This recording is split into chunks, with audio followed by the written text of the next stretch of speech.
Turn to Proverbs 6:6. I'm going to cover a couple of verses tonight. Proverbs 6:6 says, "Go to the ant, thou sluggard. Consider her ways and be wise." So Solomon had been talking about how to avoid shirtiship for the last 5 verses, and now he switches gears and talks about how to avoid laziness. So let's look at this phrase by phrase. Go to the ant. An ant is a small social insect of the Hymenopterous order, celebrated for its industry, and emmet, a pismire. There are several genera and many species exhibiting in their various habits and economy some of the most remarkable phenomena in the insect world. And that was actually right from the OED. So it probably makes sense why the Lord would choose the ant to tell us, especially the lazy guy, to go to, because ants are industrious little creatures. So here the Lord is, in a more broader sense, telling us to learn from the animals. And there are some things that we can learn about animals by observing them. If you turn to Proverbs chapter 30, there's several animals here listed, and we can learn some things from them, either some of which to do, some of which to not do. Proverbs 30 and verse 15 says, "The horse leech hath 2 daughters, crying, Give, give. There are 3 things that are never satisfied, yea, 4 things say not, It is enough." So we learn here that horse leeches are greedy. They are covetous. And we learn not to be leeches, right? It's a pretty good lesson there. Don't be a leech. Don't be like the horse leech. Don't be sucking off of people and not producing yourself. And then down in verse 26, we read about the conies. Verse 26, "The conies are but a feeble folk, yet make they their houses in the rocks." Conies are rabbits, in case you didn't know that. And they're feeble, so they're weak. They're not exactly strong, strong animals able to construct themselves an edifice. So what do? They go find one. They find one that's already built. They make their houses in the rocks. They find a little cleft in the rock and make their house there. So that teaches us to work smart, not hard, right? Don't reinvent the wheel if you don't have to. If you find a house that's been built and abandoned because it was foreclosed on, just go squat in it. That's what you learn here from the conies. I'm not really advocating that, but people do that. They just go move in until they get kicked out. It's pretty cheap rent. And then the locusts in verse 27. "The locusts have no king, yet go they forth, all of them by bands." A band is an organized company, a troop, set of armed men, also of robbers, assassins, etc. Like roving bands of criminals we hear about, right? So from the locusts we can learn to the power of sticking together, right? If we stick together and we remain unified, then we can be strong. Despite having no king, they organize themselves, and they can destroy entire lands just by sticking together. One locust isn't going to hurt anything. He's not, he's going to eat, a little pittance of something. But when you have 1 billion of them swarm in and they all stick together, they'll completely consume a land. And it's not just in the Bible. Africa's been having them, like this year, these huge swarms of locusts. I think billions of them, and just North of South Dakota this summer, too. Really? No kidding. Sure. Huh. Wow. They can totally devastate a land, just eat everything in sight. It's amazing. Years ago, I think locusts sometimes refer to grasshoppers. They're similar. Years ago, I saw them do it in Nebraska. Really? They just ate the grass right down to the dirt, and all you saw was dirt. Wow. It was terrible. Yeah. I just wonder where they all come from.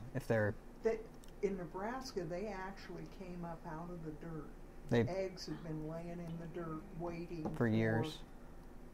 Probably like cicadas. Proper conditions, and then they moved on.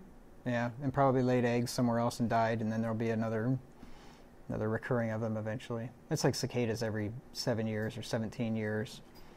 Yeah. It's got different stages to that one too. Like there's some cicada years are worse than others because there's different breeds and stuff. Yep. We had those so bad in Ohio one year. It was like when you were driving down the road, it was like you were in a snowstorm or they were just they were all over the road. They were everywhere. Couldn't hardly see where you're going. It was really something.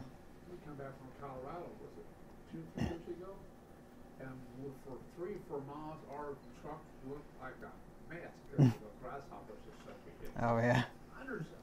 It just felt like you were going into hail or something, but it was black. Yeah. Oh, times like that, you'd be glad when you don't have a motorcycle. Keep your mouth shut.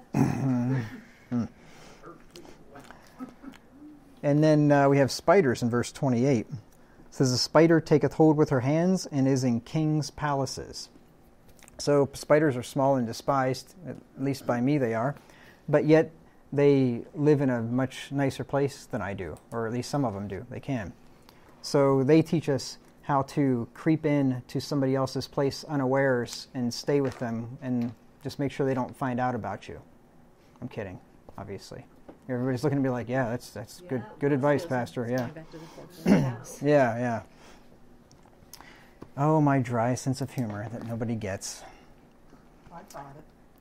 You just didn't laugh. But. I was zoning out. And she was zoning out. And the rest of you have no sense of humor, so there you go. All right, and then the lions are strong and fearless. Verse 30. It says, "A lion which is strongest among beasts and turneth not away for any." So, of course, we can learn courage from the lion. Jesus Christ is called the Lion of the tribe of Judah. Okay, so it says, "Go to the ant, thou sluggard." So he's admonishing a sluggard in this passage. And a sluggard is one who is naturally or habitually slow, lazy, or idle. One who is disinclined, and not disciplined, one who is disinclined for work or exertion of any kind, a slothful or indolent person. So it's another name for a lazy guy. People that sit around and don't do anything. Sluggards don't like to work. They'd rather sit around and take part in recreation, right? They just, not much for work. They're slow. That's what the definition said. They work slowly. They walk slowly. They do everything slowly. You've probably seen people like that. They might show up to work because they have to, but they will just walk and mosey along and take their good old time, and they're not in a hurry for anything. It drives me crazy. It makes me want to push them out of the way. If you turn to Titus 1:12 through 13, I appreciate seeing people work hard, move with a purpose, as they used to say in the military. Titus 1:12 through 13. My mom used to have this mechanic.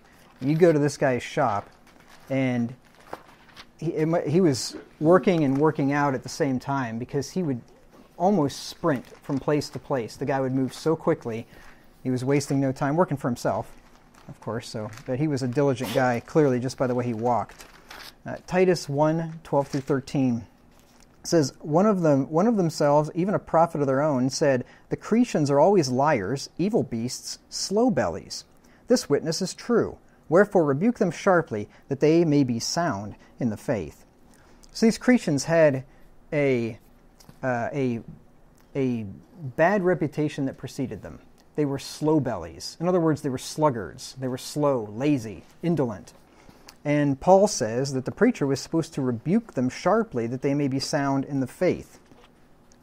Not only were they lazy, they were liars and evil beasts. So you get those, that's like a trifecta of wickedness right there. A lazy, lying, evil beast.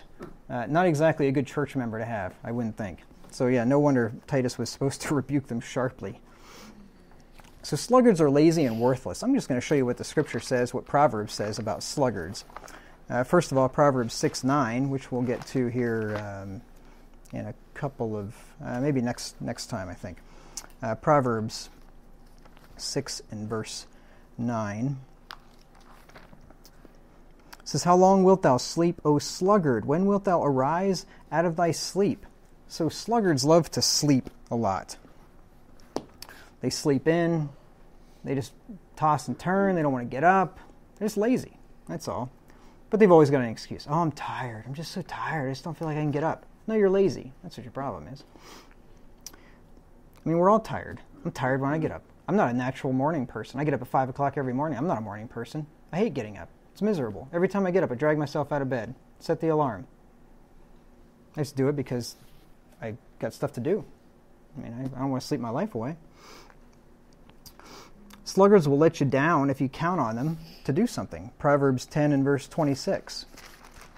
Proverbs 10:26 says, "As vinegar to the teeth, and as smoke to the eyes, so is the sluggard to them that send him." You ever take vinegar and put it on your teeth? You know how it feels? It's like that, not even bitter, like that bitey, you know what I'm talking about? Like that, it's hard to describe, but you know what it is, right? And smoke to the eyes. Stand next to a campfire and let the smoke blow in your eyes, right? Those are both irritating things, right? They're not desirable things. Well, send a sluggard, send a lazy bum to do something for you, and you'll have the same feeling as smoke in the eyes and vinegar to the teeth. It'll be irritating because he's either not going to do it or he's going to take forever to do it, and he's not going to get back when he's supposed to. Guy like that, you just need to fire him. That's all. Get rid of him. Sluggards want things that other people have, but they usually don't end up with much wealth or possessions because they're too lazy to work for them. Proverbs 13 and verse 4. We got a country full of people like this. They're envious of people that are more wealthy than they are, but they're not doing anything about it. They're just envious. And then they think that we should vote in politicians that can steal it from people that work and give it to people that don't. That's why this country is on the verge of collapse. Because once a republic devolves into a democracy and the majority realize that we can just vote ourselves a piece of the pie, we can just vote for these thieves that will steal it from people that work and give it to us. And, once that happens, and you got, of course, more people that are not working than are working, and then wealth just diminishes down to nothing. And then people that are working don't feel like working to give it to a bunch of bums that aren't. And they stop working, like the old Atlas Shrugged novel. And then they try to move off somewhere where they can keep the fruits of their labor. And I don't blame them. That's also why, if you'll notice, if you've been paying attention in this country, they have been making it harder and harder to renounce your citizenship and get out of this country. You got to pay big time fees to file the paperwork to get out. That's what happens. When you're heading down that socialist road, they want to keep you. And it's like Ron Paul said when they asked him about building the wall years ago, and he was not in favor of building a wall. He said because walls can keep people in just like they can keep people out. So yeah, they got plans. Now, sluggards will usually at least get up off their lazy butts to vote for the politician who can rob others to give money to him. So they'll do that. But that's about it. Getting them out in front of getting them away from the TV is pretty difficult unless it comes to voting day. Sluggards won't work in difficult conditions, and therefore they will end up being poor. Proverbs 20 and verse 4.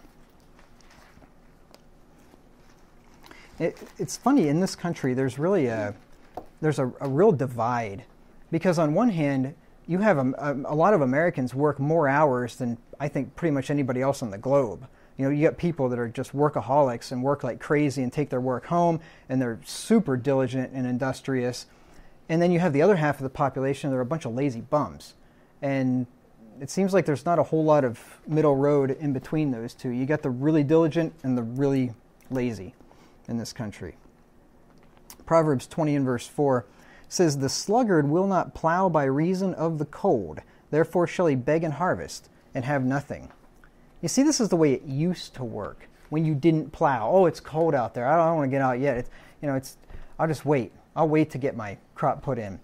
And then next week comes and, it's still cold. It's rainy.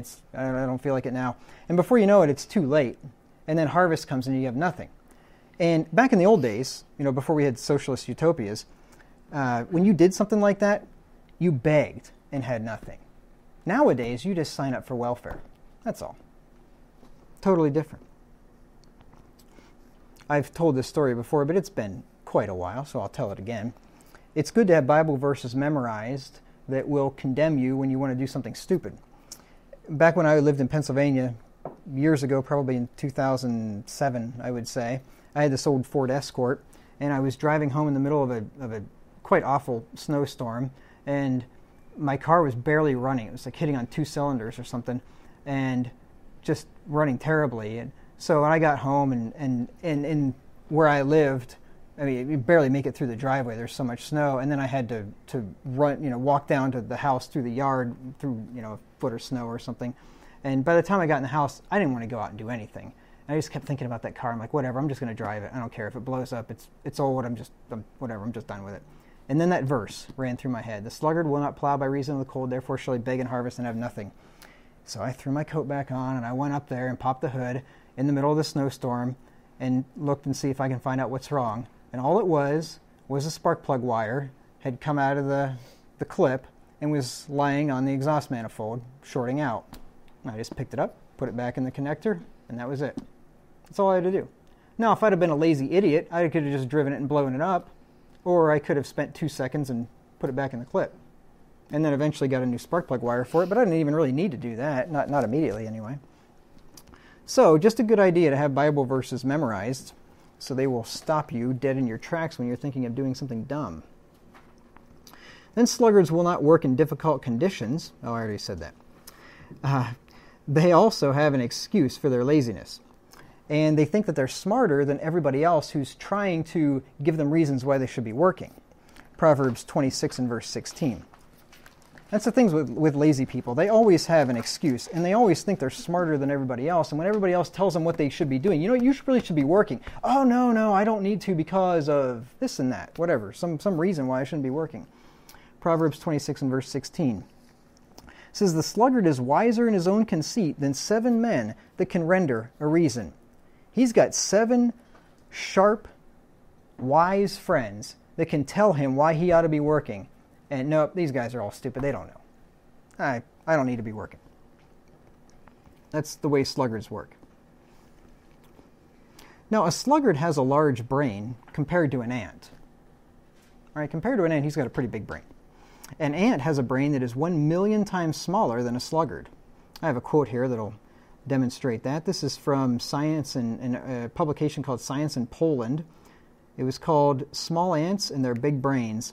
Now, I think this is quoting somebody speaking, and I double-checked just to make sure that I didn't mess up this quote because it doesn't really flow and make grammatical sense, but you'll get what the person is saying anyway. It said human brain volume is 1.1 to 1.2 liters, of ant brain an average of approximately 1 microliter, so 1,000,000 times smaller. So the sluggard has the brain, like I said, 1,000,000 times bigger than the ant. Yet the Lord tells the sluggard to consider the ways of the ant to gain wisdom from her. Now that's a pretty embarrassing thing for the sluggard. When the Lord tells you to look at an ant with a pin brain and says, learn from him, or learn from her, in this case, the ant's called a her, that's embarrassing. So he says, go to the Ant Thou Sluggard, consider her ways. Now, animals, as I've mentioned, can teach us things if we pay attention. Look at Job chapter 12 and verse 7. Job 12 and verse 7.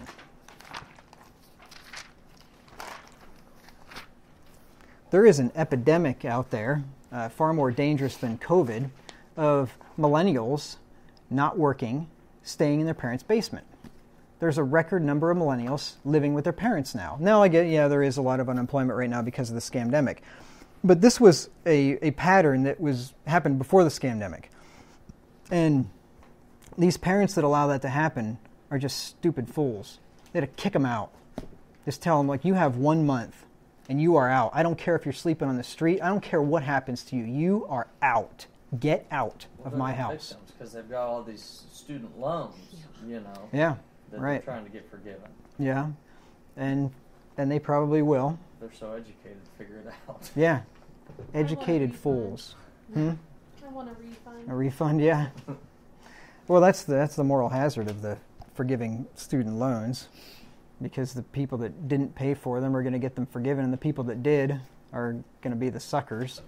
And then, of course, if they're going to continue to forgive them into the future, then what does that tell universities to do except jack prices up sky high because nobody has to pay for it except the taxpayer, of course.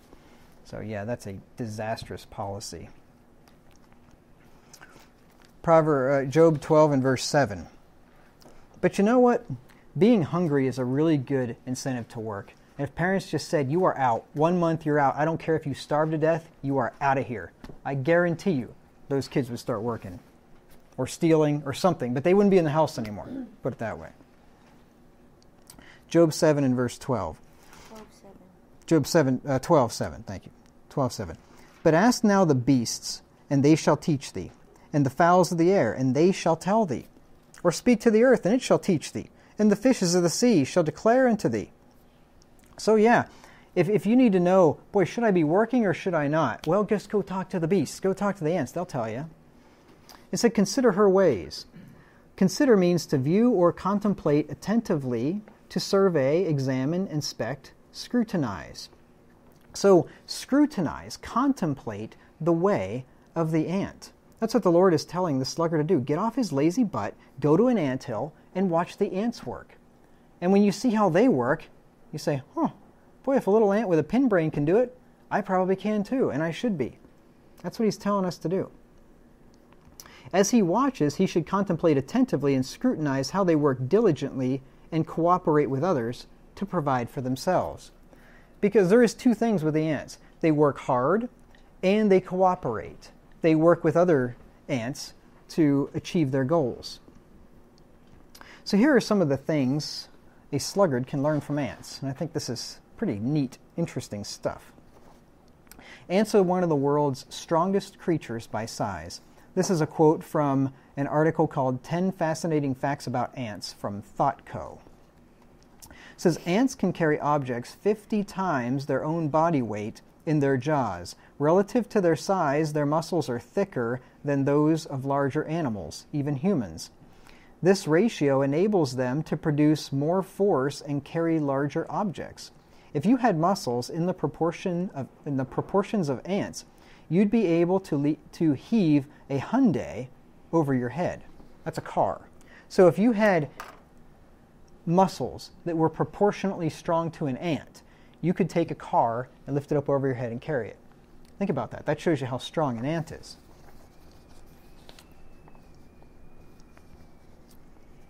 Ants don't let their small size be an excuse for not using the strength that God has given them. I mean, in this economy, or I should say in a capitalist, productive economy anyway, there's pretty much no excuse for anybody not working because just about anybody can get some kind of a job. Greeters at Walmart. You can literally sit there in a chair and do absolutely nothing and have a job that is productive at Walmart. They don't have that anymore. They don't? They eliminated that job. Oh, did they? Now they have counters. They have what? Counters? People that count people coming in? On Or? the iPad that's counting. Oh, okay. But still, there are jobs like that. There are jobs for mentally handicapped people, right? And if there wasn't minimum wage, there'd be a lot more jobs for mentally handicapped people and kids. She knows of a girl that we think has 2 jobs that's in a wheelchair Mm-hmm. at Longhorn and Cracker Barrel. Oh, yeah. Yep. I've seen little midgets, literally an actual midget, working at Hy-Vee, and that little dude, and he had to jump up to do everything, pretty much jump up to hit the button, jump up, and he wasn't having any pity. Like, I just almost felt bad for the guy, and I'm thankful I didn't say anything to him, because I could just tell by his demeanor, he didn't want your pity. He's working to provide for himself. He didn't want you to feel bad for him. There's a lot of Right. handicapped people like that. They don't want the pity, they want it. Right. An opportunity. Good for But them. then I've also seen the reverse where there's a lot of quote-unquote handicapped who use that handicap to get disability because they don't want to work. Oh, yeah. Like dyslexia with 100% disability. Yeah.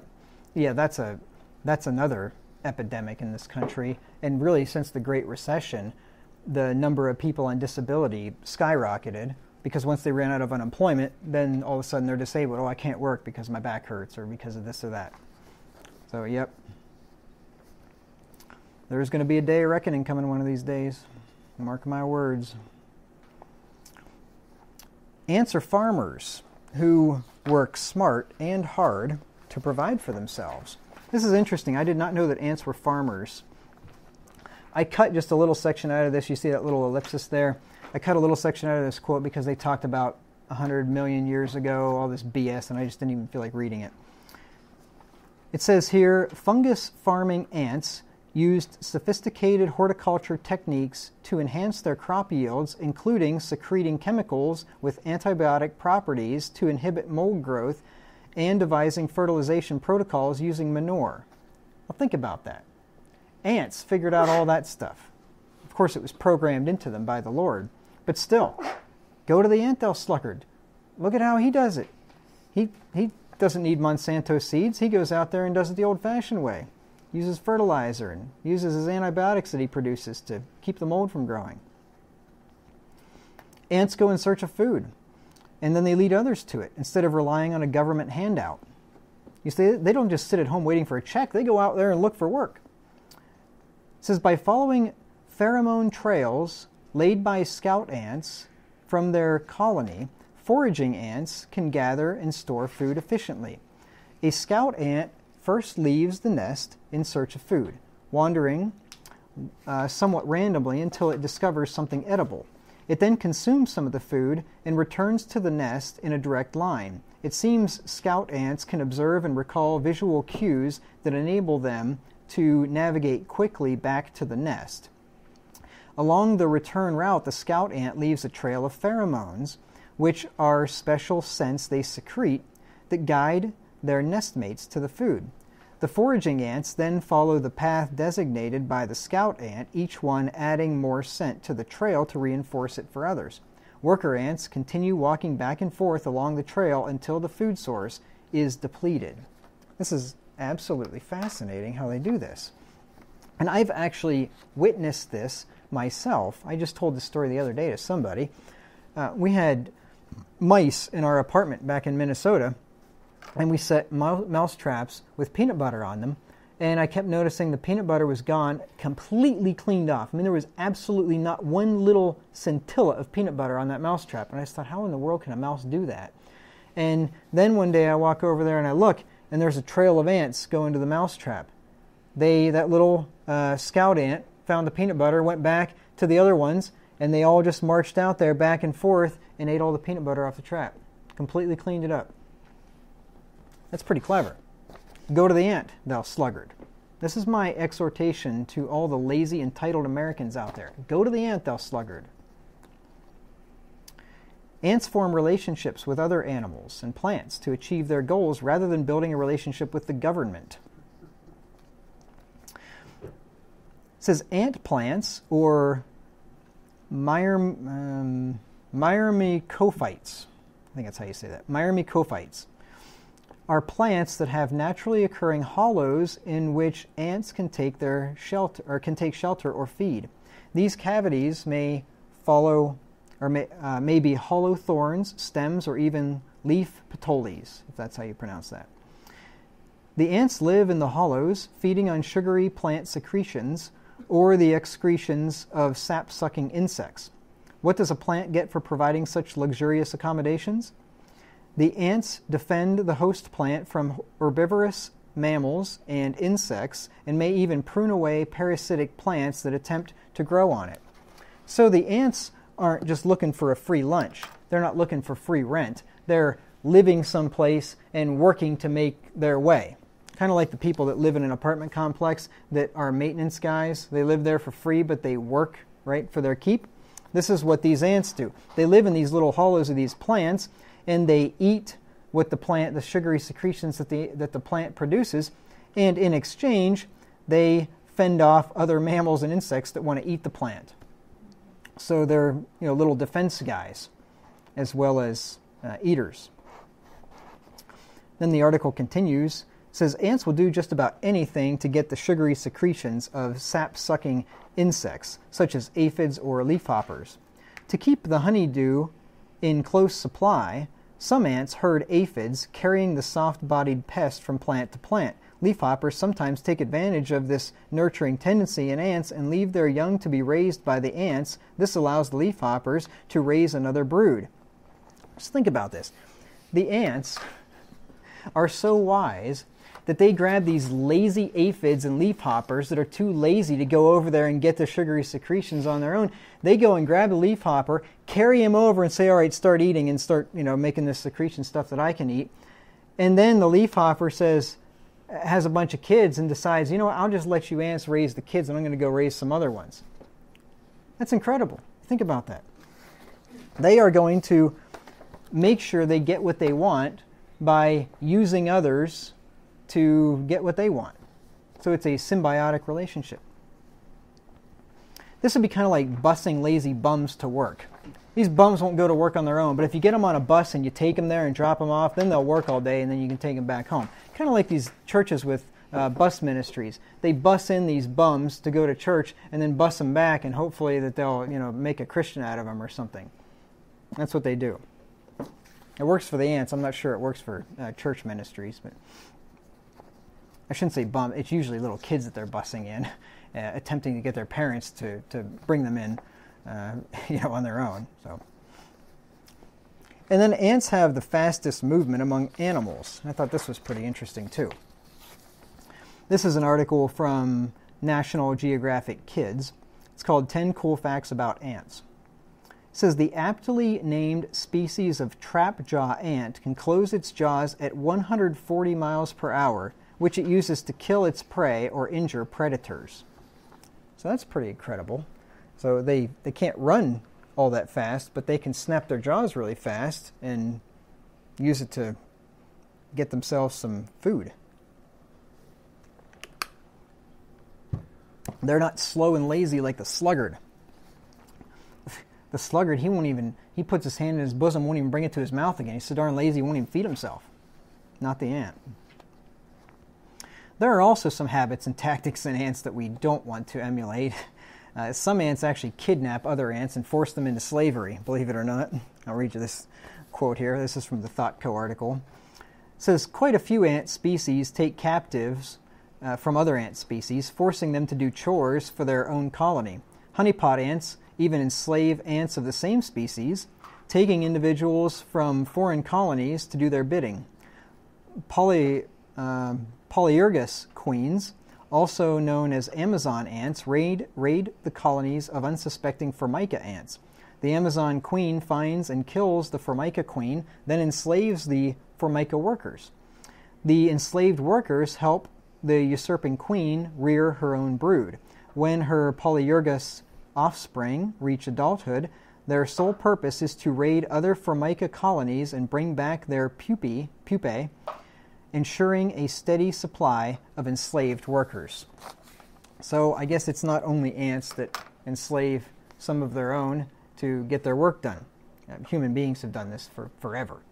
I think stupid people today think that it was just an American thing, that Americans held slaves. Slavery is as old as the hills, and there are still a lot of Muslim countries that have slavery to this day. Muslims are the biggest enslavers of people.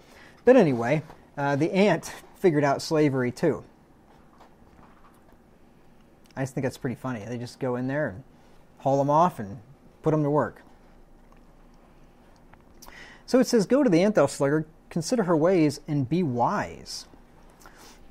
We're told in Proverbs 13:20 that he that walketh with wise men shall be wise, but a companion of fools shall be destroyed. Well, he that walketh with wise men shall be wise, and he that watcheth wise ants shall also be wise. Go to the anthill, thou sluggard. Hearing instruction will enable us to be wise, and so will observing ants. Look at Proverbs 8:33. Proverbs 8:33. You can listen to me preach a sermon on not being lazy, or you can just go out and watch some ants. Proverbs 8:33. It says, hear instruction and be wise, and refuse it not. Hear the instruction from the ant. Watch what they do. This welfare nation could learn a lot from a little ants. Just look at people today. They've got nothing saved. They're relying on government stimulus to get them by. We've got this crisis now, and people are really hurting. And you know why? Because they didn't work hard. And if they did work hard, they didn't save anything. They had no rainy day fund. They were a flat tire away from bankruptcy before the scamdemic ever happened. And now they're in a lot of trouble. And now they're clamoring for the government to take care of them. You know they're going to be sending out $2,000 checks per person now? It was $600, and then Trump vetoed it. $2,000 a person they're going to be sending out. All I got agreed. To send out 2,000 per person? Congress, yeah. Congress, what they're did gonna vote on it tomorrow. Yeah. Yep. Did you hear about the money in that package that they're sending to other countries? Too? Oh yeah. Oh, it's typical pork barrel. Yeah, they do. They always do that stuff. I didn't have time to listen to the whole thing. I stumbled onto Rand Paul's speech against it before they voted. Yeah. And I didn't get to hear the whole thing, but Yeah. he was pretty fired up. I heard the whole Just thing. about all the Yeah. I think only Nine- six members. 900 billion. Almost $1 trillion. Yeah. Well, that's just for the coronavirus relief stuff. 6,000 pages, they said. Yeah. Yeah, I heard 5,500. Yeah. Yeah. No, of course nobody could read it. It's impossible to read it. Nobody knows what's in it. No. They'll It's sign it and, oh my gosh, we did this. such And corruption. They're building 2 new museums and a new library for some crap that we. Oh, they're And giving. just to put us further in debt. Oh yeah. Well, they're giving millions of dollars to foreign nations for their own border security, all kinds of stuff. My recommendation to you, if they do send out these $2,000 checks, is spend it to buy gold, silver, or gold and silver stocks, mining company stocks, before it's monopoly money worth nothing. Personally, I'm spending mine before I even get it. I actually already did. I already spent the $1,200 before I got it when I thought it was $1,200. And now as soon as the ink is dry on Trump's thing, I'm going to spend the rest of it before I get it, before prices of the assets that I'm buying go up. So yeah, I've recommended you doing that before. If you would have listened to me before, you'd have twice as much money as you do now. So, and that was only a few months ago. Because those prices have doubled since I told you that. But it's not too late. They'll double again. I'm certain of it.